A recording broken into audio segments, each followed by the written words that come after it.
mesa, mas se a gente começar com esse boa noite xoxo, como é que a gente vai terminar essa noite de hoje? Dormindo aqui, né? Então vamos começar de novo. Boa noite. Boa noite. Muito melhor. Olha só, não é diferente? Isso. Eu entendo que no terceiro boa noite a pessoa já está meio cansada. Mas aí a gente que está aqui sofre, né? Com esse boa noite xoxo. Então eu sempre brinco falando para a gente dar uma boa noite novamente. Eu começo agradecendo sempre essa oportunidade do convite, para a gente poder estudar esses ensinamentos, que é o único caminho que a gente tem para poder se transformar. Se a gente não conhecer, se a gente não interiorizar e se a gente não praticar, a gente não se transforma.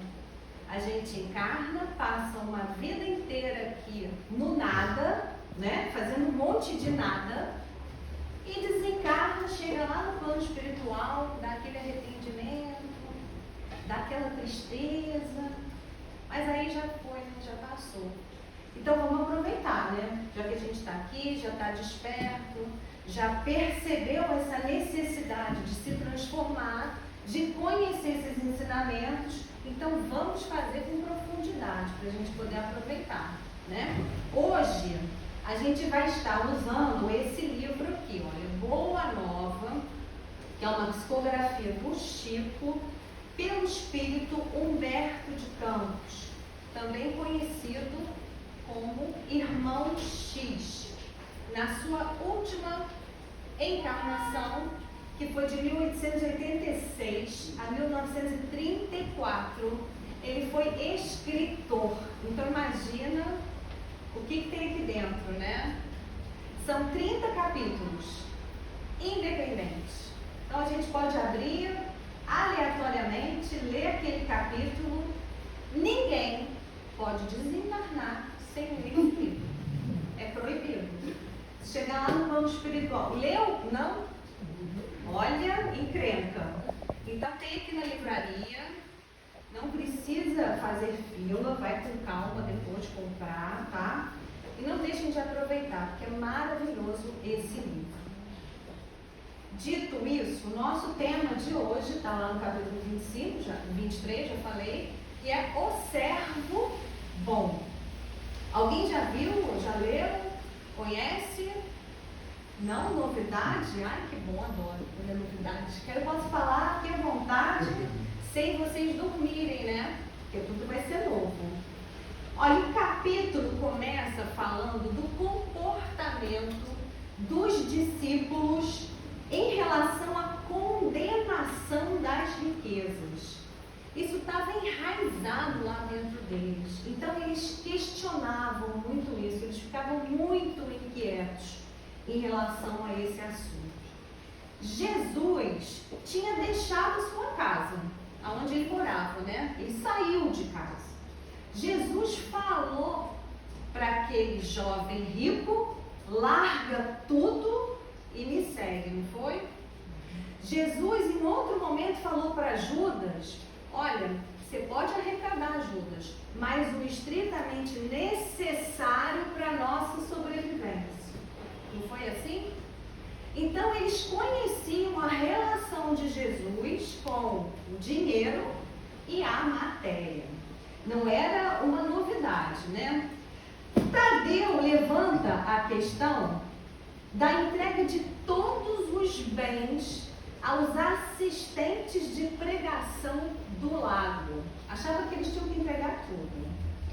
Já Felipe, ele dizia que bastava possuir uma camisa, que o resto todo, tudo você tinha que dar aos necessitados. Levi, sobre os abastados, que na hora de pagar os tributos, os impostos, se faziam de mendigos para não pagar. Recorriam muitas vezes à caridade pública, mesmo sendo possuidores de muitas terras.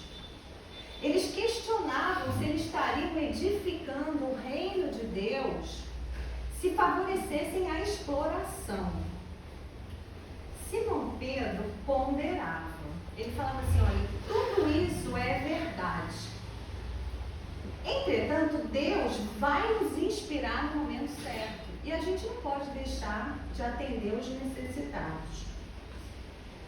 Jesus não participava dessas discussões e dessas inquietações, mas ele sabia que eles estavam inquietos, que eles estavam cheios de questionamentos.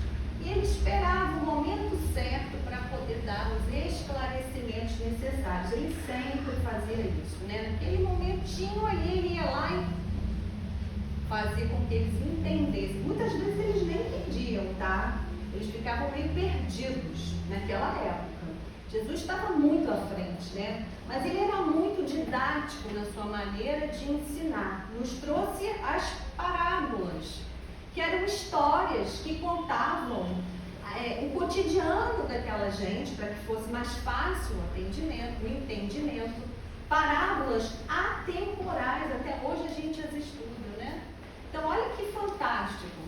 Que mente é essa, né? Vamos fazer algumas considerações. Vocês já sabem quem é o servo bom? Tem ideia? Não, né? Então, olha lá quem é. Zaqueu. Vocês conhecem Zaqueu? Conhecem? Espero que sim. Se não, gente. Bom, Jericó. Jericó era uma cidade onde viviam os abastados. Tinha um clima muito bom e por ali passavam rotas comerciais. Jericó. Os publicanos eram coletores de impostos. Eram judeus que coletavam impostos de outros judeus e entregavam aos romanos. Olha, eles eram considerados pelos outros, né, como traidores. Eles eram queridos? Nem um pouco, né? Um outro agravante é que muitos deles cobravam além do imposto devido. Isso era permitido, eles podiam fazer isso. Então, isso gerava um ódio pequeno ou um ódio muito grande deles? Maior ainda, né? Porque sabiam que eles podiam fazer isso e faziam. Então, os demais judeus nem consideravam eles como parte do povo de Israel. Os publicanos, na visão religiosa, eles tinham o mesmo status dos pecadores, das prostitutas e dos leprosos. Eles eram considerados impuros. Bom, esse senhor Zaqueu era publicano, coletor de impostos e chefe de todos os coletores de impostos em Jericó. Era uma figura querida? Não, né? Era uma figura odiada. Bom,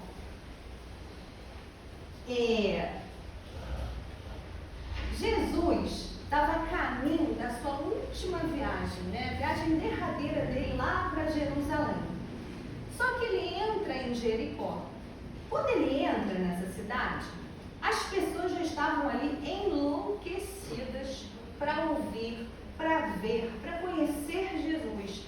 Sabiam que Jesus ia passar por ali, então se aglomeravam lá esperando essa passagem.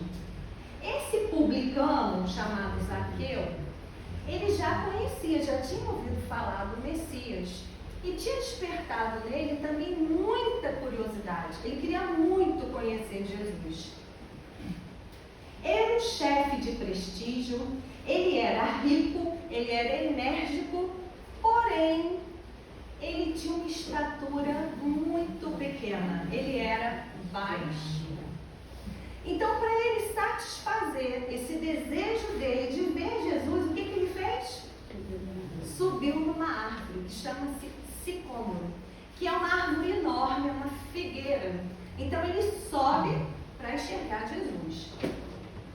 Ele espera lá, então, ansioso, com uma expectativa enorme, alegre.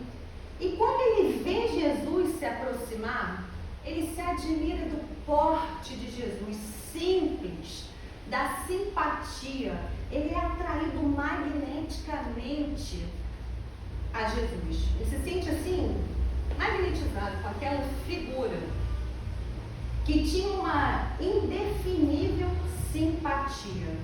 Jesus era muito amoroso. Passava essa amorosidade até pelo olhar dele, né? Ele ficou surpreso quando o mestre parou ao seu lado e disse, como se fosse muito íntimo dele, o seguinte: olha, Zaqueu, desce dessa árvore, porque importa que hoje eu tenha a tua companhia e vá para a tua casa. Olha, ele nem acreditou, ele ficou tomado de emoção. Ele desceu, entusiasmado a beça, abraçou Jesus, começou a pensar, imaginar o que ele ia fazer, começou já a criar, né? Nossa, como é que eu vou receber esse homem na minha casa, né? E ele então toma as providências para que Jesus e toda a sua comitiva pudesse ir até a casa dele. O mestre então sai de braço dado lá com o publicano, ouvindo as historinhas dele, e a maioria dos discípulos o que faz neste momento? Lembra o que eles faziam lá? Eles eram o quê? Questionadores. Então eles começam a se questionar. Ué, Filipe pergunta assim: não se trata de um rico que deveria ser condenado? Simão Pedro refletia: como justificar tudo isso se Zaqueu é um homem de dinheiro e pecador perante a lei? Olha, em instantes, toda a comitiva já estava lá na residência do publicano, que não escondia o seu contentamento. Zaqueu mandou servir uma refeição leve para todo mundo, sentou ao lado de Jesus e dos discípulos. Sabendo que o mestre condenava as riquezas criminosas, atenção, o mestre condenava o quê? Qualquer riqueza? As riquezas criminosas, é bem diferente, né? Sabendo que ele condenava as riquezas criminosas do mundo, ele esclarece com muita sinceridade na alma e fala assim para Jesus: Senhor, é verdade que eu tenho sido considerado um homem de vida reprovável, porque ele era cobrador de impostos. Mas, desde muitos anos, venho tentando empregar o meu dinheiro de modo que represente benefícios para todos que me rodeiam. Na vida, compreendo que aqui em Jericó havia muitos pais de família sem trabalho. Então, o que ele fez? Organizou múltiplos trabalhos. Organizou a criação de animais e cultivo de terra permanente.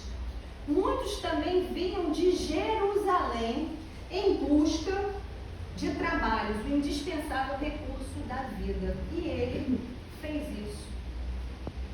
Jesus então responde: abençoado seja o teu esforço. Zaqueu continua: os servos da minha casa nunca me encontraram sem sincera disposição de servi-los. Me alegro contigo, disse Jesus, porque todos nós somos servos do Pai.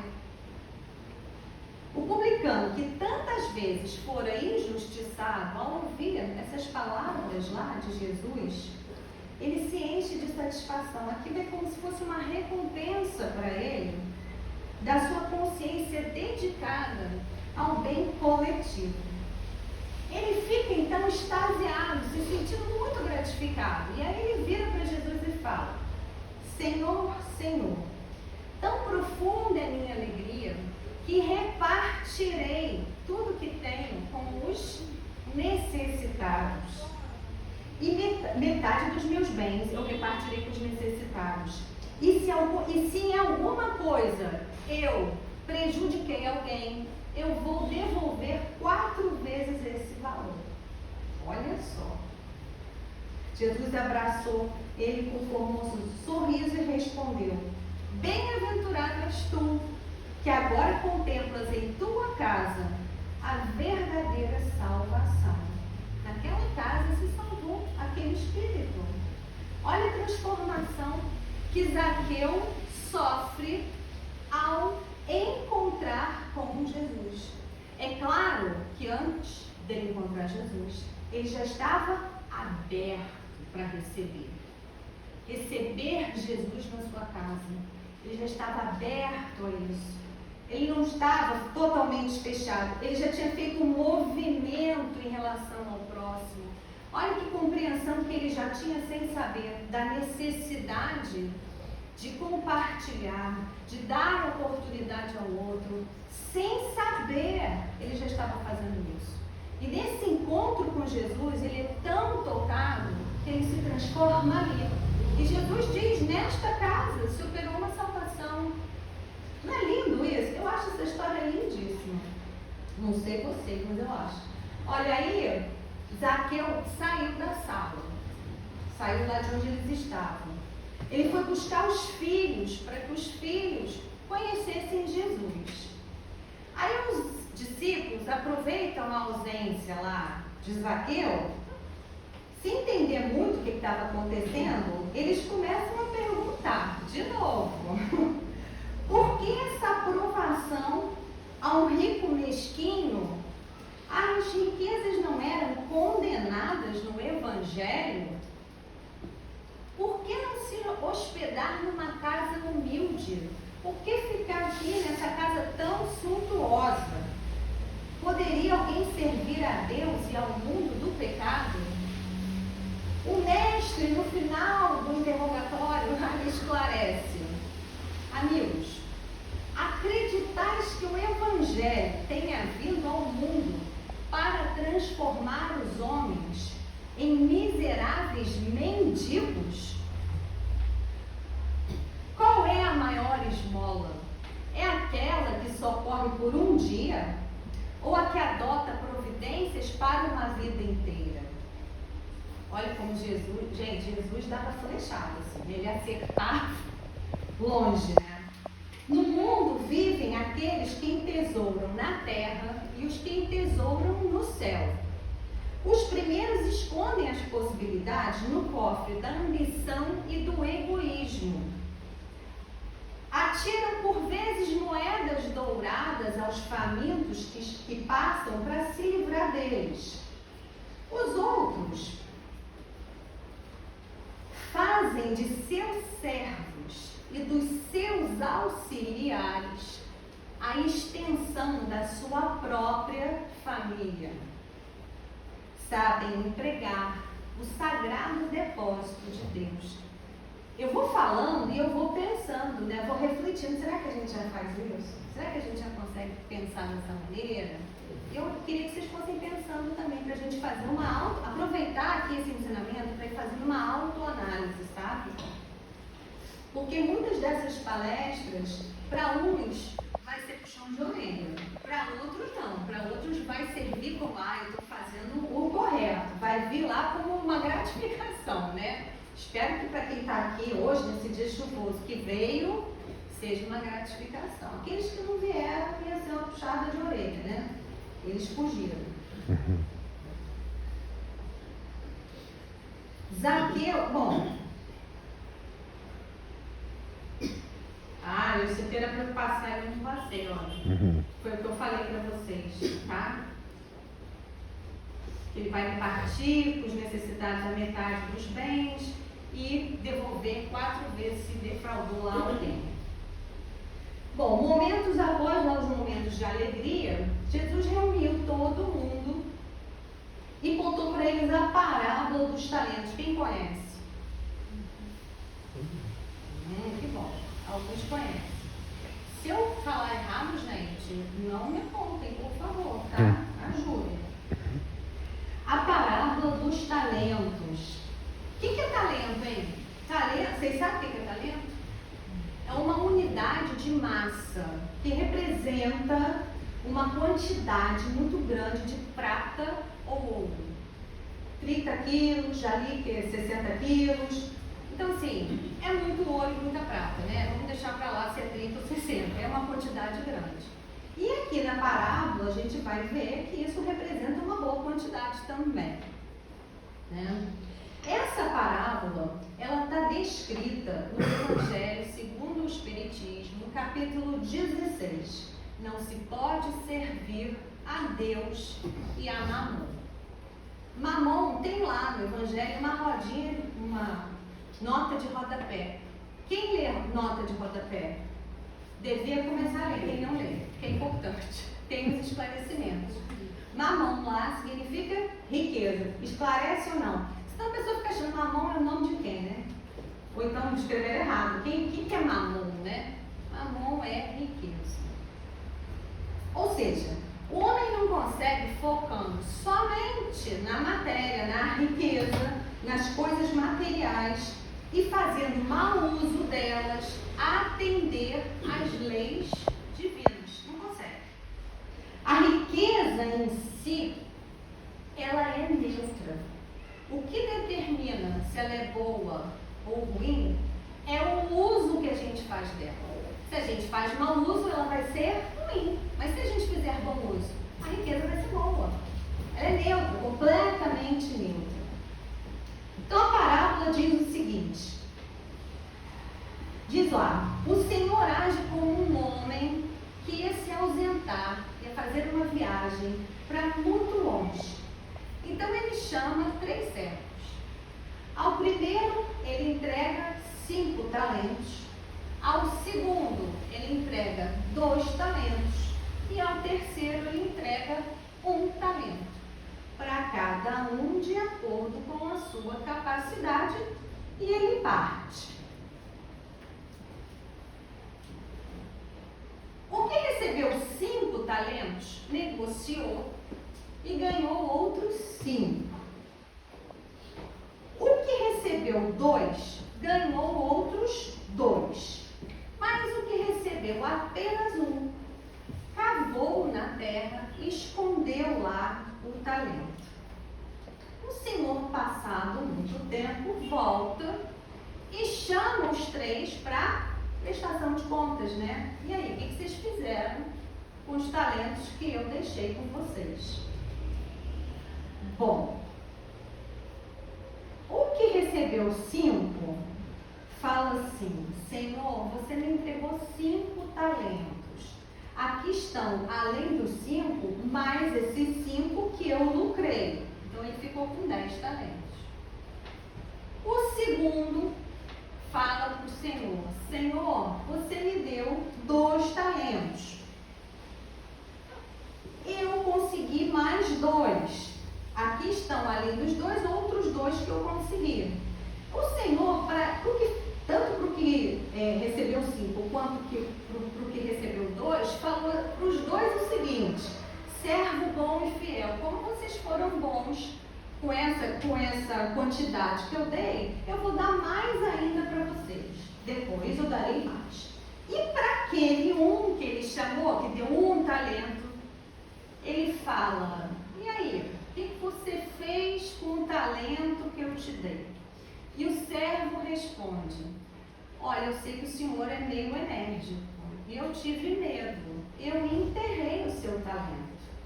Toma aqui o que te pertence. Nossa. Ele então devolve só a mesma moeda. Vocês acham que o Senhor ficou feliz com isso? Ficou satisfeito? Não ficou, né? Ele ficou indignado. Ele falou: por que você não pegou meu talento e entregou lá para os banqueiros, para que quando eu voltasse, eu pegasse ele com juros? Você não é um servo bom, você é um servo infiel. Você é preguiçoso. Tirem então esse talento dele e deem para o que tem 10 talentos, que foi o primeiro. Porque dar-se a todos que já têm, e esses terão em abundância. Quanto àquele que nada tem, tirar-se-lhe-á até o que ele pensa que tem. E seja esse servidor inútil lançado nas trevas exteriores, onde haverá prantos e ranger de dentes. Mateus, capítulo 25, versículos 14 a 30. Jesus conta isso. E no final da parábola, ele vira para Zaqueu e fala: bem-aventurado sejas tu, servo bom e fiel. Ensinou para todos aqueles que estavam ali através da parábola dos talentos. A gente pode observar nessa parábola que ao repartir os talentos, o homem não faz qualquer exigência. Ele dá para cada um de acordo com a sua capacidade e vai embora, parte. Quando ele retorna, que ele chama para prestação de contas, ele escuta o que cada um vai dizer, né? Eu apliquei, eu tinha 2, passei a ter 4, e o outro lá que fala que enterrou o talento. Em momento nenhum esse senhor falou para eles que esperava que eles duplicassem ou que triplicassem o valor que ele confiou a eles. Mas ele fala para aquele que não fez absolutamente nada com o talento que ele entregou. Ele cobra dele. Porque ele esperava, no mínimo, atitude nos 3, sendo que aquele não teve nenhuma. Na questão 804 do Livro dos Espíritos, Kardec pergunta por qual razão Deus não deu as mesmas aptidões para todos os homens. Não podia todo mundo ter as mesmas virtudes, as mesmas aptidões? Por que Deus não fez isso? Aí os espíritos respondem: essa variedade é necessária para que cada um possa, dentro da sua capacidade, contribuir para os desígnios da providência e para o progresso da sociedade como um todo. Para que todo mundo tenha a mesma oportunidade de colaboração. Aquele que receber como talento recursos materiais poderá permutar com outros que possuam talentos que ele não tem. Por exemplo, aptidões artísticas, intelectuais ou ainda algum dom moral já adquirido. Quando dizemos que nem todos recebem os bens divinos na mesma quantidade, não é porque Deus privilegia um em detrimento do outro. Não. É porque a gente ainda não consegue receber da mesma maneira. Por que a gente não recebe da mesma maneira? Pela variável da nossa condição moral e pela variável do nosso estágio evolutivo. Cada um está num estágio diferente, num processo evolutivo diferente. Então não dá para fazer igual para todo mundo. O Pai coloca os bens à disposição de todo mundo para que a gente usufrua, mas a gente vai prestar contas deles. E aí não importa muito, como diz a parábola, né? Não importa muito a quantidade, se é pouco ou muito na balança lá divina. O que vai importar é o que a gente faz com eles, né? Com esses bens. Isso que vai ser importante. Essa prova da riqueza, ela não é fácil. É uma prova difícil de ser suportada, né? Quando a gente emprega, então, apenas essa riqueza em benefício próprio, alimentando o egoísmo, o ego doentio, a gente está fazendo mau uso daquilo que foi concedido para a gente. Mesmo a gente tendo conquistado isso pode ser retirado da gente. Olha só. A gente pensa, né, que muitas vezes a gente pensa que a prova da pobreza é mais difícil do que a prova da riqueza. É dificílimo para a gente fazer esse tipo de comparação e avaliação. Porque cada um tem a prova que precisa passar e necessita para o seu desenvolvimento, para o seu aprimoramento moral. São provas difíceis para quem está passando. Então não adianta a gente ficar querendo se comparar ou dizer, eu queria tanto a prova da riqueza, mas a minha da pobreza. Gente, é muito difícil. A gente está aqui para vencer os nossos desafios existenciais. Não nos cabe avaliar o que é melhor para a gente.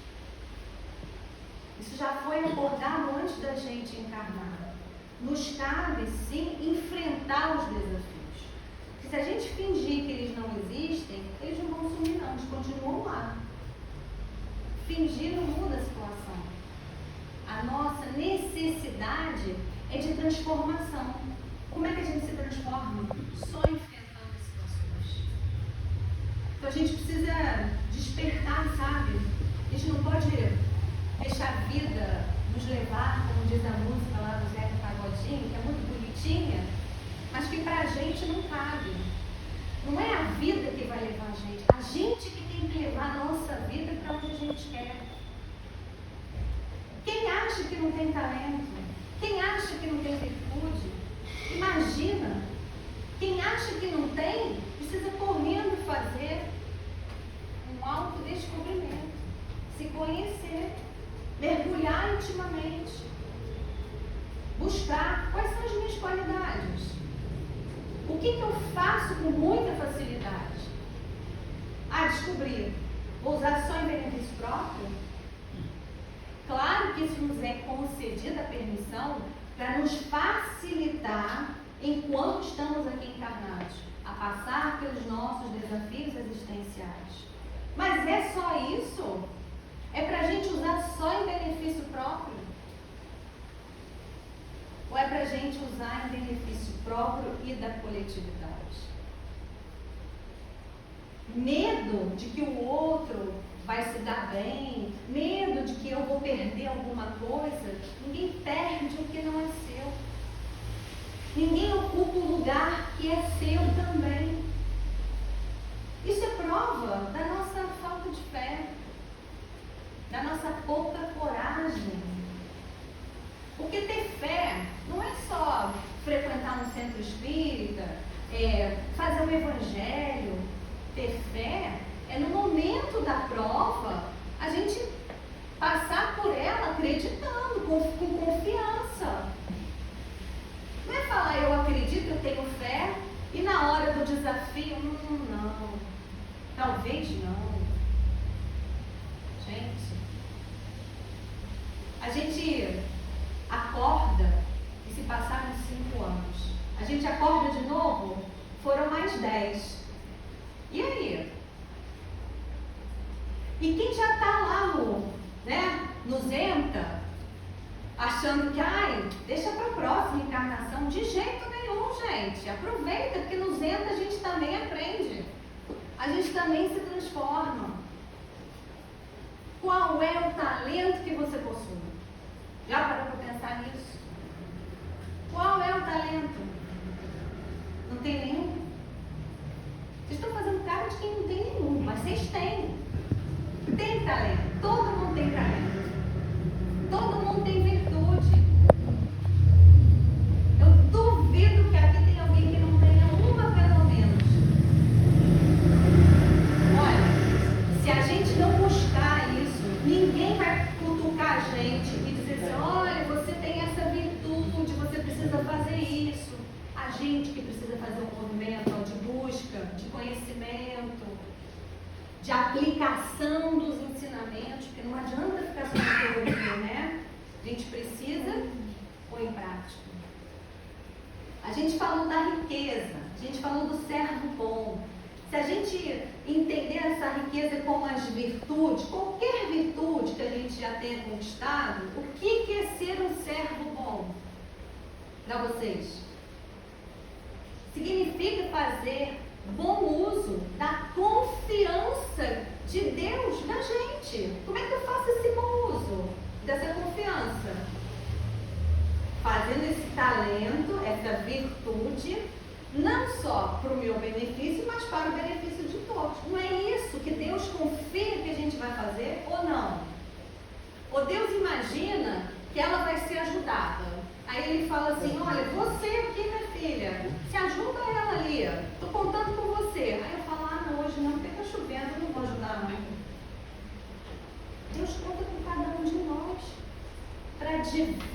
diversas missões, utilizando as nossas virtudes já conquistadas.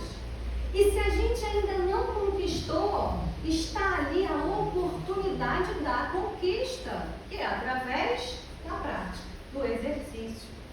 Então adianta fazer cara de paisagem? Adianta? Não é comigo, ninguém está falando comigo. Não adianta fazer cara de paisagem.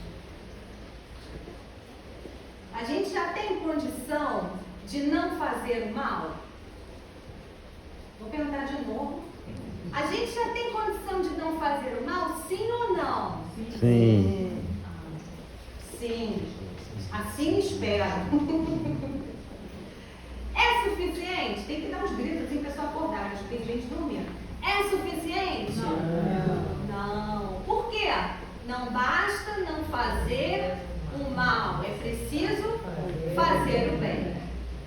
Ai, mas o que é fazer o bem? O que será isso? Cola, Evangelho segundo o Espiritismo, capítulo 17, sede perfeitos, um homem de bem. Quem é esse homem de bem?